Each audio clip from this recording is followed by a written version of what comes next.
امروز جمعه 15 می است و در این صبح بر وقت به همه شما بینندگان عزیز درود میفرستم از دفتر مرکزی رادیو آزادی در پراگ. ساعت به وقت اینجا 7 صبح و روزی سعید رو برای شما تهنیت میگویم عزیزان. سعادتمند و خانه آباد و مهمتر از همه صحت و سلامت باشید. اکنون با اجازه شما رو میرم به خبرها. به اطلاع رسمی تا شام دیروز در تاجیکستان 6 نفر از کرونا ویروس نو افتیدند. وزارت تندرستی تاجیکستان گفت شمار عمومی جانباختگان از بیماری همگیر به 29 نفر رسید. تعداد گرفتاران روز 14 می از 900 نفر بیشتر شد. وزارت تندرستی میگویند فعلا قریب 4300 نفر در شفاخانه‌های سراسر کشور زیر نظارت پزشکان هستند و در شبانه روز اخیر 403 نفر از مؤسسه‌های تندرستی به خانه‌هایشان جواب دادند. هر روز در شبکه‌های اجتماعی کاربران از کار و پیکار طبیبان ستایش می‌کنند و آنها را به قول قهرمان‌های زمان و فرشته‌های نجات نام می‌برند و برایشان کف می‌کوبند. پزشکان تاجیک تاکنون چندی از همکاران خود را از دست دادند، هرچند مقامات در این باره هیچ رقمی پیشنهاد نمی‌کنند، اما در یک رویخط غیررسمی افتیدگان 3 هفته اخیر نام زیاده از 30 کارمند ساحه طب درج شده است.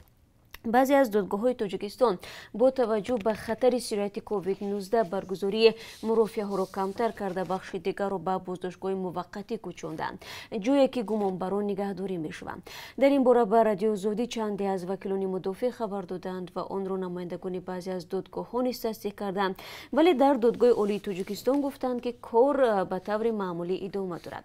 در گذشته بعضی از مرافعه‌ها در سیزو پس درهای بسته صورت گرفتند. نه تنها خبرنگاران و حقوقدانها بلکه بسیاری از پیوندان گمانبران به آن راه نیفتند. با اشاره به این حقوقدانها میگویند احتمال بعضی از گمانبران امکان دفاعی پر از خود را نداشته باشند و دادرس بر اساس آنچه که تفتیشات میگوید خلاصه برآورد. نزدیکان چندی از افراد بازداشت شده و محکوم شده در صحبت با رادیو آزادی گفتند در شرایط سرایت کرونا ویروس خواستار عفو پیوندانشان میباشند. قبلا مقامات تاجیکستان گفته بودند که مسئله عفو زندانیان و گمانبران در میان نیست. سازمان جهانی کار میگوید گسترش بیماری کووید 19 میلیون ها نفر را در سراسر جهان بیکار خواهد گذاشت. به اطلاع سازمان برخی از اقتصادهای بزرگ جهان به مانند امریکا سخت‌ترین بحران بعد از سالهای 30 عصر گذشته را پشت سر میکنند. سازمان جهانی کار در گزارش نوی خود گفته است از پنجشنبه بیماری کووید 19 بخش‌های خرید و فروش، استحصال، تعمیر واسطه‌های نقلیات، خدمات تهیه منزل و مواد خوراکواری سخت خواهند دید. این سازمان پیش بینی کرده است که وضع تقریبا در تمام جهان ناگوار خواهد شد. در گزارش آمده است بیش از 12% از شهروندان ایالات متحده آمریکا بیشتر ساعت‌های کاریشان را از دست خواهند داد. این فیصد برای شهروندان اروپا و آسیای مرکزی 11.8% و در دیگر کشورهای منطقه و جهان 9.5% حساب شده است. روسیه از گسترش ویروس همگیر آسیب جدی دیده است. پس از پایین رفتن قیمت نفت با دلیل کاهش طلبات به آن، مسکو تلاش دارد اقتصادی وابسته به نفت خود را ثابت نگاه دارد. بر اساس امور رسمی در حال حاضر بیش از 1.4 میلیون نفر در روسیه بیکار شدند. روسیه از کشورهای اصلی قبول کننده مهاجران کره تاجیک است و اعلان کرانتین در این کشور صدها مهاجر کره تاجیک را در این کشور به جای کار و درآمد گذاشت. همین طور هزارها نفر دیگر در تاجیکستان منتظر باز شدن رو به روسیه هستند تا در آنجا کار کرده و برای تامین خانواده‌شان پول یابند. ضمناً رادیوی آزادی همه روز 10 مراجعت از مهاجران تاجیک درمانده در روسیه را قبول می‌کند که میگویند می‌خواهند مقامات تاجیک به مشکل آنها رسیدگی کنند و برای بازگشتن آنها به وطن مساعدت نمایند. آنها می‌نویسند ازبکستان برای بردن شهروندانش هواپیمای چارتری تشکیل کرده و قرقیزستان دالان ترانزیتی را توسط قزاقستان باز کرده است. همین گونه قزاقستان شهروندانش را در مرز با روسیه پذیرایی می‌کند. این مهاجران میپرسند چرا حداقل هواپیماهای شرکت روسی که برای بیرون آوردن شهروندان روسی از دوشنبه تشکیل شدند از یک طرف بدون مسافر پرواز میکنند و حداقل زنان و کودکان نیازمند تاجیک را از روسیه به وطن نمیبرند.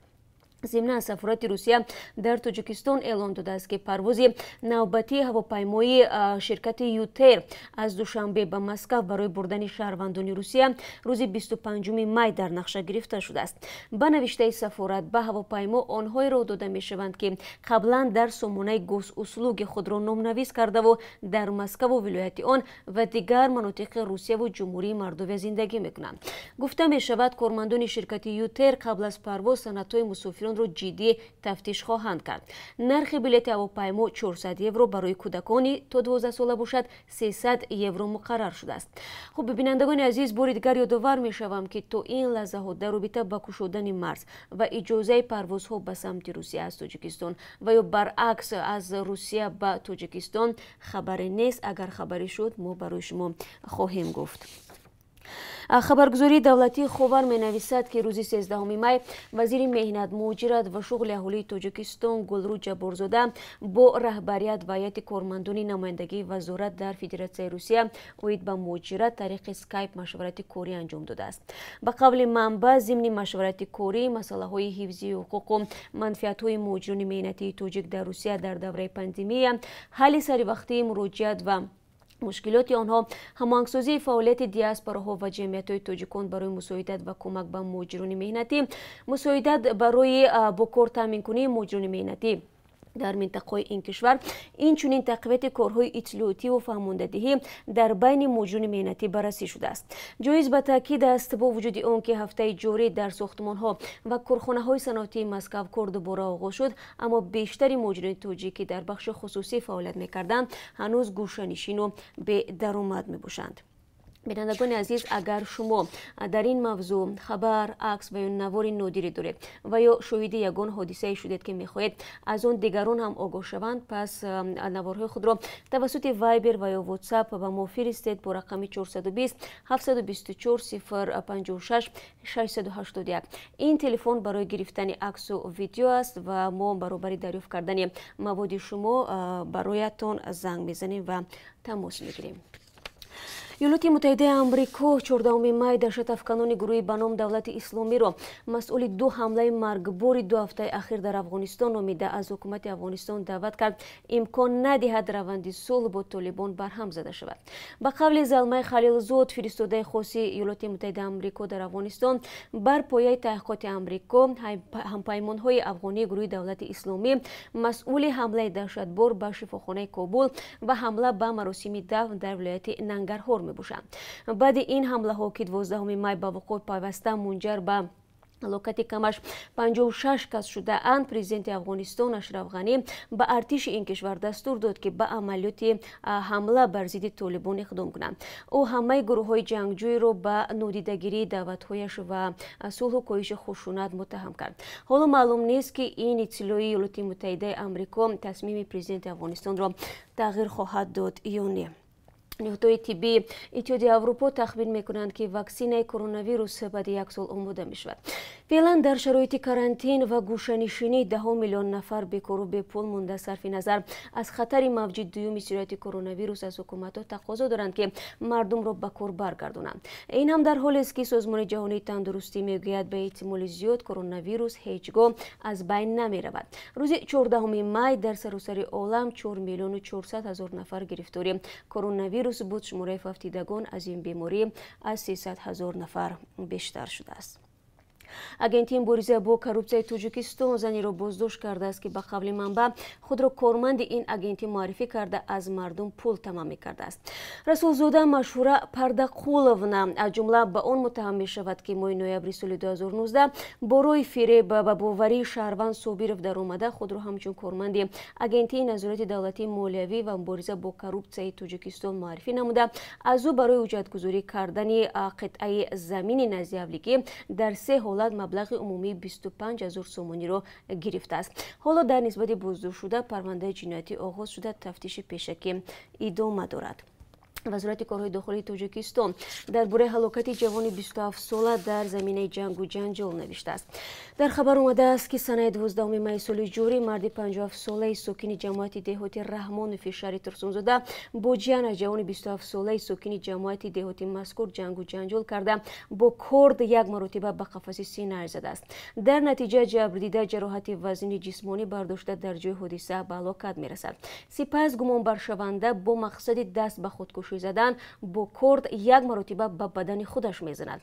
او زنده مانده و فعلا در بیمارخانه بستری است. از روی این حادثه تفتیشات ادامه دارد. سازمان جهانی غذا و کشاورزی به تقسیم 60 تن تخم کارتوشکای هلندی به کشاورزان توجیک در نویه‌های نورآباد و شهرستان را آغاز کرده است. بعد از تقسیم باز 80 تن دیگر حاصل آن میتواند به 1000 تن کارتوشکا برسد. این کمک اتحادیه اروپا را کشاورزان توجیک در شرایط محدودیت‌های مربوط به بیماری کووید 19 مؤثر ارزیابی می‌کنند. در نمایندگی سازمان جهانی غذا و کشاورزی تاجیکستان میگویند که بعد از تقسیم تخم کارتوشکا متخصصان به آموزش کشاورزان توجیک با نوهای پرورش این نوع کارتوشکا مشغول میشوند. همچنین با سرمایه‌گذاران اینتر مذاکرات برای رایگان فراهم کردن نوری‌های مینرالی برای کشاورزان توجیک ادامه دارد. سال گذشته در تاجیکستان کشاورزان توجیک از بیش از 33,000 گکتار زمین زیاده از 650,000 تن حاصل کارتوشکا جمع‌آوری کردند. اما در بهار سال جاری طور مشاهده کردیم در پی اعلان خروج بیماری کووید 19 در تاجیکستان نرخ کارتوشکا که از آن نوع دوم هم نام برند در بازارها به مراتب بالا رفت. اگر زمستان امسال نرخ 1 کیلوگرم کارتوشکا حدود 3 سومانی بود، در ماه گذشته ارزش آن تا 10 سومانی برای 1 کیلو افزایش یافت. همه ساله در فصل بهار مقامات نرخ کارتوشکا را در بازارها از طریق واردات آن از پاکستان تنظیم میکرد، اما حالا مرزها بسته است و مقامات فوراً با ورود کارتوشکا از روسیه تلاش میکند نرخ آن را پایین تر آورد.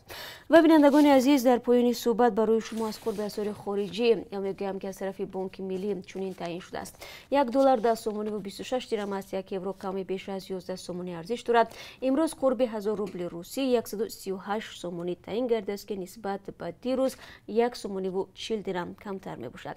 بینندگان عزیز، این چند خبری بود که من برای شما گفتم و البته امیدوارم در دوام روز چون همیشه ما را همراهی میکنید تا اینکه از خبرهای بیشتر از این آگاه باشید. ما شما را منتظر میشویم. روزتون با برور باشد، تن صحت و خانه آباد باشید و خود را احتیاط کنید.